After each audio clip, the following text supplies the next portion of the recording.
Black twins walked into a karate class. Then racist black belts tried to threaten them. Big mistake. They weren't just students, they were relentless fighters. Stay till the end to see how they flipped the game. Black twins walk into karate class and instantly threaten the lie.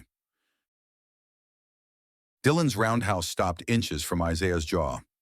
Flinch again, he sneered, and I'll show you what real contact feels like. The room laughed, except for the twins. Earlier that afternoon, Elijah and Isaiah Carter stepped out of their father's old pickup, its rusted frame clashing against the sea of pristine, white SUVs lining the parking lot. The dojo's mirrored glass doors reflected two boys in worn sneakers and hand-me-down gym bags. As they walked toward the entrance, conversation stalled. Eyes darted. A mother leaned into her friend and whispered, "Did they just walk off the street?" Her tone held surprise, confusion, and something colder. The door creaked as they entered. Inside, the room smelled of sweat and liniment. Behind a polished reception desk, a teenage assistant tapped on her phone without looking up. When she finally did, her smile faltered. "Names? Elijah and Isaiah Carter," Isaiah said clearly. She typed half-heartedly, frowned, then called out, "Sensei Hawthorne, the new students are here." Sensei Clark Hawthorne appeared in his crisp white gi, his black belt resting like a crown on his waist. His eyes narrowed slightly at the sight of the twins, but he forced a smile. "Welcome, welcome. You must be," he glanced at the form, "Elliot and Isaac?" "Elijah and Isaiah," Elijah corrected. Clark didn't blink. "Right, Elliot and Isaac. Let's get you started." Their lockers were the only ones without names. When Isaiah asked about it, the assistant shrugged. "We usually wait until after the first month."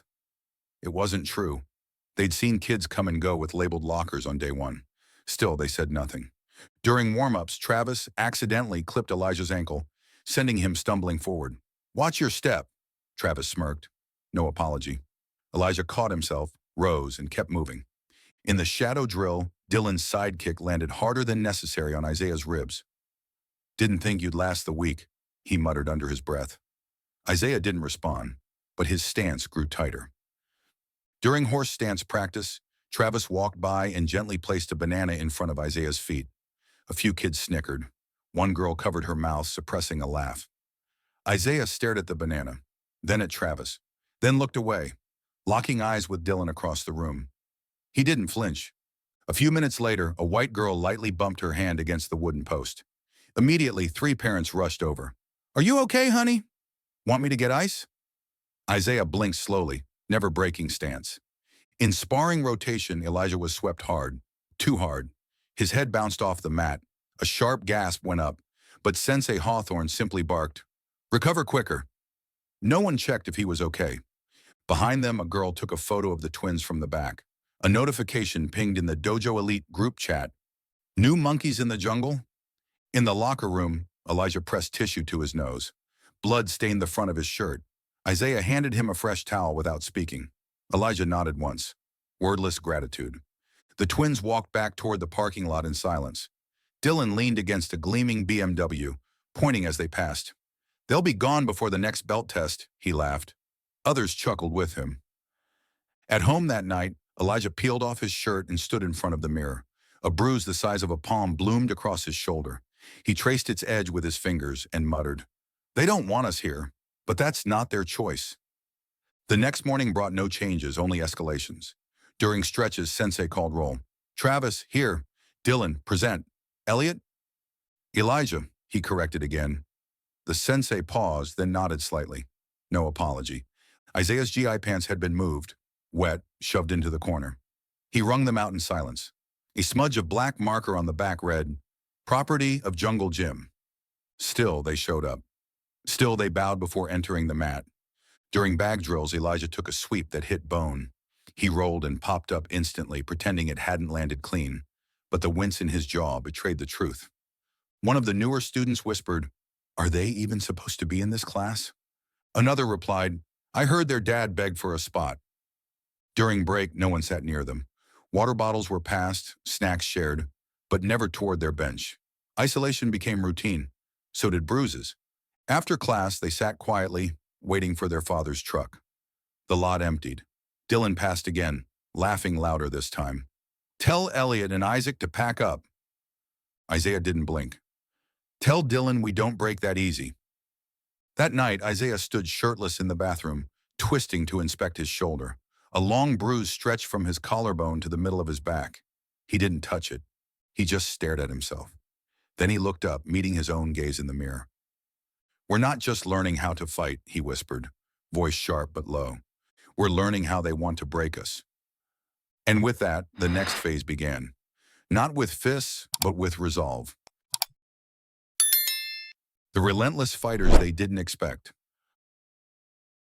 Elijah slammed to the mat, coughing. Travis leaned in, voice barely above a whisper. I'll stop when you stop coming back. The dojo lights buzzed faintly overhead. Elijah rolled onto his side, sucking air through his teeth. Blood from a scraped elbow smeared the floor. The others didn't blink. They just moved on with their drills, eyes averted like pain was too ordinary to notice. That week became a blur of bruises.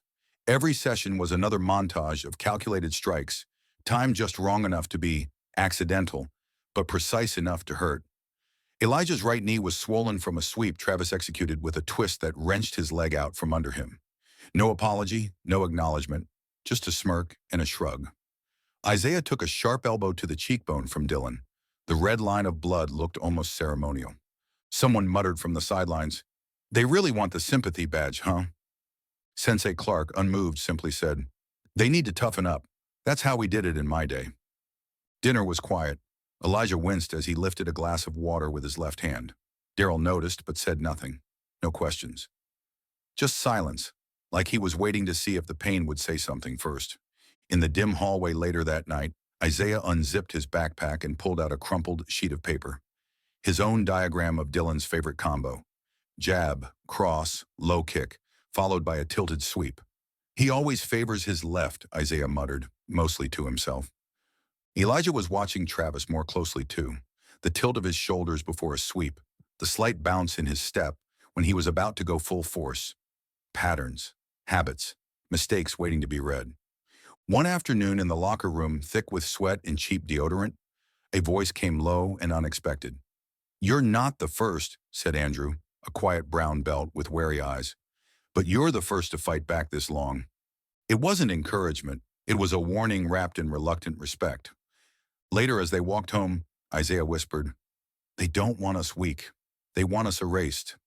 Elijah didn't flinch. "Then let's give them something they can't ignore."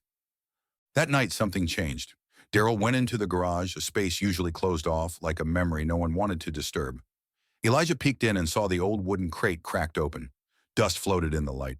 Daryl's hands moved slowly, deliberately, pulling out wraps, gloves, a rusted chain to hang the heavy bag. He wiped each item with a reverence that said this wasn't training, this was resurrection. The next morning, the twins found it, right in the middle of the garage, a new heavy bag suspended like a declaration. On the workbench, a note in Daryl's scratchy handwriting, 6 p.m., don't be late. They weren't. 6 o'clock came, and the garage echoed with the rhythm of fists meeting canvas, grunts swallowed by determination. Daryl didn't say much. He didn't have to. His presence was instruction enough. His eyes held the weight of history and expectations. Days passed, each one darker than the last inside the dojo. Isaiah's lips split open after a missed block from Dylan. The room didn't even pause. They were ghosts, unwelcome, unseen, unprotected. But at home, they were becoming something else. Isaiah began watching recordings of matches late into the night, studying footwork, breathing rhythms, how the body gives away its next move when the mind doesn't. Elijah drew diagrams, mapped movement patterns, timed how long it took Travis to shift weight before striking. In the silence of midnight, between creaks of the garage floorboards and the distant hum of streetlights, they trained, alone, but not abandoned. Then came the shift, not in the dojo, but in them. Elijah no longer braced for contact, he anticipated it. Isaiah didn't flinch when laughter followed him to the locker. His jaw set tighter, his stare lingered longer. They weren't reacting anymore. They were calculating, preparing. In class, when Dylan hurled a smug insult, Elijah didn't respond, just turned, calm, steady, and walked past him like smoke through a net. It rattled Dylan more than a punch ever could. Andrew started to linger by them more, not to talk, just to be there. Silent solidarity. Daryl, meanwhile, remained a shadow in the background, until one evening, after another brutal session, he stood in the center of the garage. The old overhead bulb swung slightly above him, casting a golden halo over the scarring on his forearms. He tapped the bag once, slow, deliberate, then turned to his sons, eyes steady. No smile, just truth. "You've been absorbing pain," he said, voice low, rumbling like a distant storm. "Time to deliver some." And in that moment, surrounded by sweat-soaked mats and walls that had seen better days, two boys nodded. Not as victims, not as students, but as something new. Not defined by belts, not confined by silence, just fighters. From karate class ghosts to black belts in spirit. "Forget kata," Daryl said, taping his fists with the slow precision of a man who'd fought too many battles to count. "This isn't about looking good, it's about surviving and reminding them we're still standing." The garage was dim, just a single yellow bulb swinging slightly from the ceiling like a pendulum counting down to something. Elijah and Isaiah stood still beneath it, silhouettes forged from exhaustion and something harder. Daryl didn't speak again. He didn't need to. The air already carried enough weight. The first drill came fast. A towel whizzed past Elijah's cheek before he even saw it. Then another from the side, then from behind. "React," Daryl barked. "Not with your eyes, with your memory. Your body remembers before your eyes do." The twins kept missing, at first, but then Elijah began to shift. His foot angled before the towel even left Daryl's hand. Isaiah ducked one from behind with a twist that looked like instinct. Maybe it was. Next came the blind drill. Elijah stood with a scarf tied around his eyes, breathing deep. Isaiah moved around him without a sound, circling, testing. A whisper of breath, a step on the floorboard. Elijah jabbed, not wildly, but exact, like his ears had taken up the work his eyes no longer could. "Good," Daryl said, nodding once. "Trust the silence." Drill 3, a different kind of language. One knock, jab, two knocks, sweep. Daryl stood beside the bag and tapped. They moved in sync, sweating, fists flying to the beat of something ancient. Not kata, not form, a rhythm carved by necessity. "No pretty moves," Daryl growled. "No trophies for looking graceful. End the fight. End it quick." Later, Elijah sat cross-legged in the corner, jotting into a tattered notebook. His notes were surgical. Every time Travis dropped his left shoulder, every sloppy overcommitment. Isaiah scribbled too, mapping Dylan's nervous tics. How he always turned his head before throwing a right hook, a little giveaway that signaled fear more than skill. Morning after morning, they rose before the sun. They ran laps around the block, each step pounding into frozen concrete. They pushed a worn tire through fog-drenched streets. They shadow-fought beneath street lamps, fists slicing the mist. At school, the energy had shifted. Dylan no longer laughed when they entered the dojo. He looked sideways, unsure. Travis cracked a joke. "Try not to fall on your face again?" But Elijah only nodded slowly, like the words hadn't landed. That silence unnerved him more than any retort. Even Andrew noticed. He moved his locker next to theirs without a word. One afternoon, a bottle of water sat atop their shelf with a sticky note, "Respect." One night, Daryl walked silently into the garage. The twins were stretching, wiping sweat from their brows. Daryl didn't speak. Instead, he pinned a piece of paper to the corkboard. A flyer. River County Open, open division bracket. No explanations. No expectations. Just opportunity. Elijah stood still for a moment, then nodded. Isaiah crossed his arms, reading it twice. They didn't need to ask if they were ready. That evening, Lisa stood quietly by the doorframe, watching her husband guide their sons through the drills again. The yellow bulb cast long shadows across the walls. Daryl moved like a general, not barking orders, but embodying resolve. Lisa's eyes softened, though her heart beat faster than she let show. These weren't just her sons anymore. They were fighters, tempered not just by punches, but by purpose. Later that night, after the sweat had dried and the gloves were hung, Elijah sat on the porch, Isaiah beside him. "They thought we were background noise," Elijah muttered, staring into the night. Isaiah didn't blink. "Let's remind them who's holding the mic now." They didn't talk about winning.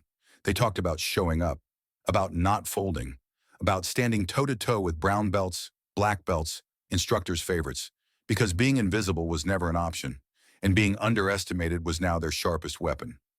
Daryl watched them from inside the garage. He knew what they were walking into. He'd fought his own tournaments. He'd been the only black man on too many mats.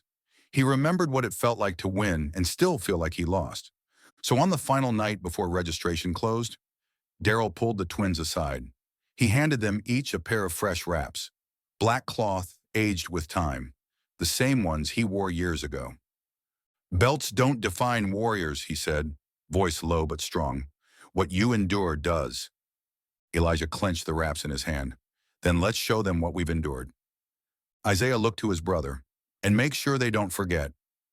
No one at the dojo mentioned it when the twins didn't show up the next day, but Dylan stared at the empty mat during warm-ups. Travis kept glancing toward the door. Sensei Clark noticed too, but said nothing. Back at the garage, 3 fists pounded into canvas. One rhythm, one resolve, one mission. Not to belong, not to impress, but to prove that sometimes the belt doesn't make the fighter. And that sometimes the fighter rewrites the meaning of the belt. Black twins break the karate class and expose the racist game. Yellow belts? In open? Connor's dad scoffed from the bleachers, shaking his head like the whole thing was a joke.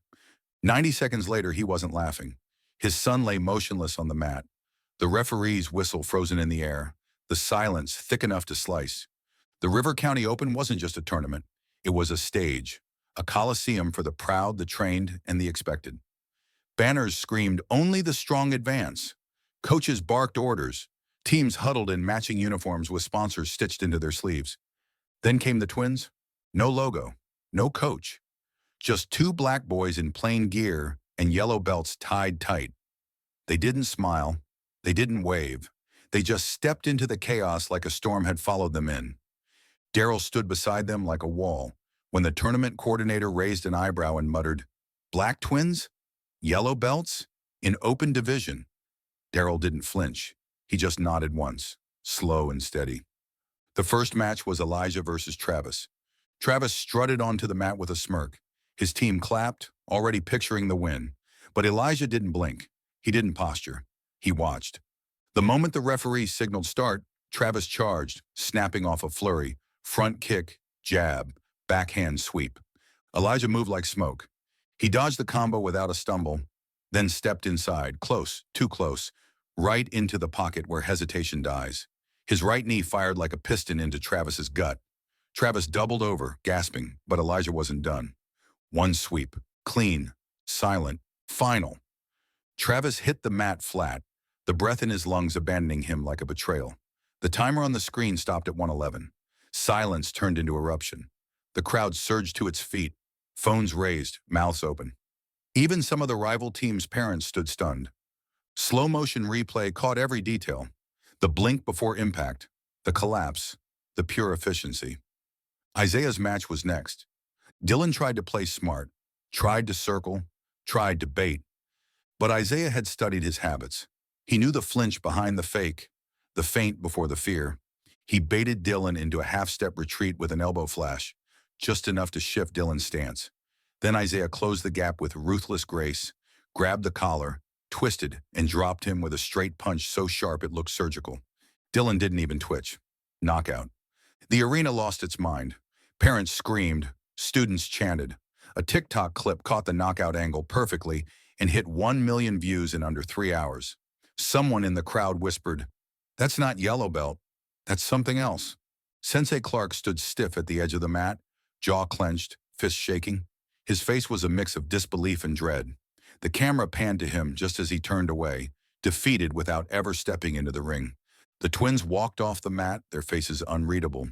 No gloating, no smiles, just a knowing glance between them, like they'd rehearsed this moment in the dark 100 times.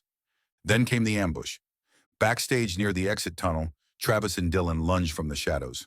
No references, no rules, just rage. Elijah was shoved into a wall, shoulder first. Dylan spun into a wild kick, aimed at his ribs. But Isaiah was already there. He didn't shout, didn't hesitate. He moved. Garage drills came to life. Elbow block, inside lock, sweep from the rear angle.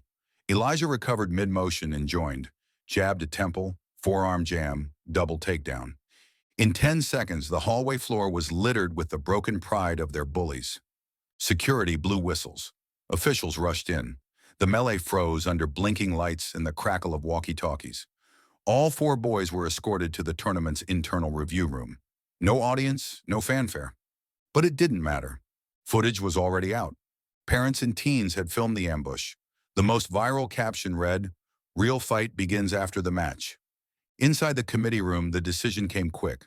All four disqualified indefinitely for misconduct. Gasps echoed. Confusion followed. Outrage burned on both sides. But Daryl didn't flinch. He stood behind the twins as the announcement blared overhead. Then he walked. Right up to Sensei Clark, who stood stone-faced near the wall. "You trained them to bully," Daryl said softly, voice like steel wrapped in thunder. "I trained mine to end bullies." He didn't wait for a response.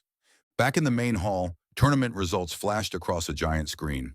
On the far side, a smaller notice board read, "Disqualified," in bold black lettering. Elijah stepped up to it.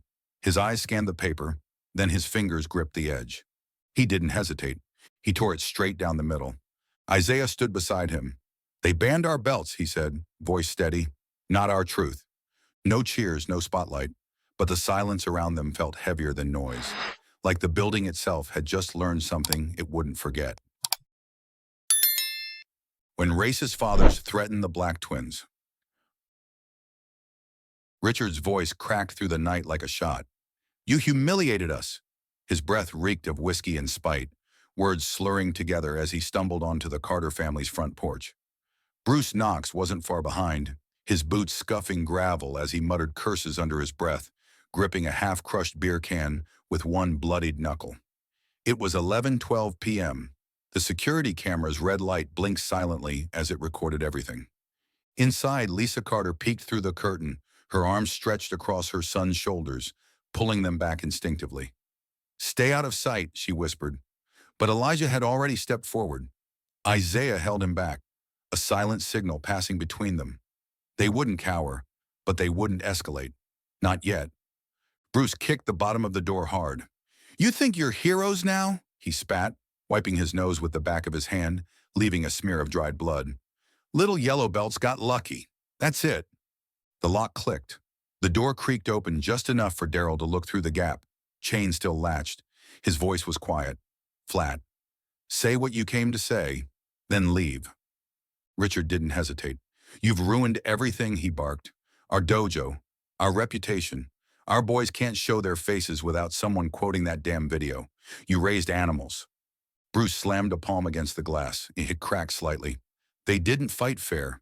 You trained them like killers." "They trained," Daryl replied, still calm. "Your boys were never ready for someone who didn't fear them." "They were ambushed," Richard shouted, jabbing a finger toward the door. "Travis was attacked. I want damages. You think we'll let this slide?" Bruce stepped forward, fists clenching. "We settle this like men." Daryl removed the chain. The door opened with deliberate silence. He stepped out and pulled the door shut behind him. The light from the porch swung across his jawline, casting shadows over the hard lines of his face. 5 seconds. That's all it took. The first punch was a clean shot into Richard's gut. Fast and brutal. Richard folded, dropped to one knee and gagged. Bruce lunged forward, shouting something incoherent. But Daryl shifted, locking his arm and flipping him sideways onto the stone steps. A heavy thud echoed. The beer can rolled down the drive. Inside, Elijah stepped toward the front door instinctively. "Dad!" Daryl didn't turn his head. His voice sliced through the dark. "Stay inside. This is cleanup." The porch light flicked on at the neighbor's house across the street. Then another. Phone cameras clicked on. Security cameras mounted above garage doors began to blink. The block had seen enough to know what was happening. But no one interfered. They didn't have to. The Carter footage would speak for itself. 3 minutes later, the patrol car pulled up. Officer Martinez stepped out, hand resting on his hip as he approached slowly. He'd been here before, once for a noise complaint from the same men now wheezing in the driveway. This time he reviewed the doorbell footage on Lisa's phone, then glanced at Daryl. "Clear-cut case of self-defense," he said, nodding. "I'll write it up clean." Richard, still clutching his ribs, groaned. "You'll hear from our lawyers. You'll regret this." Martinez didn't even flinch. "And they'll see the footage. I suggest you sober up before that happens." As the two men were escorted to the squad car, Bruce turned his head and hissed over his shoulder. You've made enemies, Carter. Daryl didn't blink. Only the kind that hide behind belts. After the taillights disappeared into the night, silence returned. The wind carried the sound of distant crickets, and for a long moment, no one moved. Then slowly, Elijah and Isaiah stepped out onto the porch. They didn't ask questions. They didn't need to. Their eyes locked on their father's. Daryl looked at them, his sons bruised but standing. His voice was gravel but steady. What you fight for has now come to your doorstep, and you stood tall. He walked past them, back inside, leaving the door open behind him. Not an invitation, a statement. This house wouldn't close itself off from the world. It never had. And now the fight had new terms. Black belts, no belts, just relentless fighters. Iron discipline, closed. A dusty sign, a locked door, a failed legacy. But a new fire was rising, and it wore no color. The Iron Discipline Dojo, once parading itself as the gold standard of martial excellence, now sat in silence. The sign was gone, torn down, the windows were papered with a legal notice, and beneath the bold headline, "Closed after investigation," was a single, stinging line: disqualified for systematic discrimination and misconduct. On social media, a video of Sensei Clark bowing before cameras trended for 2 straight days. His words, "I failed my students. I failed the code," were clipped, looped, mocked, remixed. The hashtag #sign Dojo Justice surged across platforms. But by then, the damage was permanent. Across town, another door opened. The twins stepped into Honor Ground Dojo for the first time. No banners, no ego. Just a quiet space and a man who greeted them with steady eyes. "We don't check your belt," Master Chen said. "We check your intent." Elijah looked around the modest space. Isaiah nodded. It wasn't polished. It wasn't glamorous. But it was honest. In the weeks that followed, the twins poured themselves into something new. Not just a style of fighting, but a mission. They started with the basics. This time, not for survival, but for service. Elijah showed smaller kids how to slip out of wrist grabs, how to stay grounded when shoved.